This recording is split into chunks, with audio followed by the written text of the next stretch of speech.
Salam, bugün sizinle 1 yaş kız uşağı üçün tortu paylaşıram. Gördüğünüz kimi tortun tərkibi bu şəkildə karamelli, şokoladlı, qozlu idi.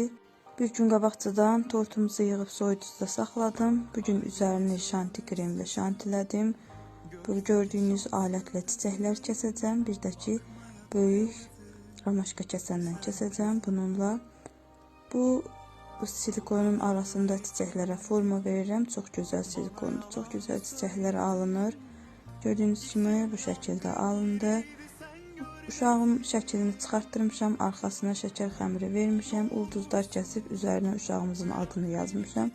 Bu ulduz kəsənlə kəpənəkləri də hamısını kəsdim, hazırladım. Silikonla arxalarına şiş çöplər, bir də ki, çiçək simindən yapışdırıb tortun üzəri üçün hazırlayıram.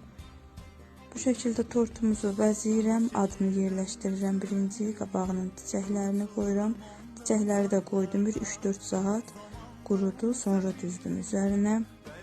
Tez qurusun deyə içərisində də talis qatmışdım. Kəpənəklərini düzüb üzərinə xırda muncuqlar səpirəm. 7 yumurtadan 24 sant qəlibdə 2 kilo 600 qramlıq tort çıxdı. Tortumuzun son halı da budur. Sizcə necə olub? Fikirlərinizi yazıb videonu bəyənməyi unutmayın.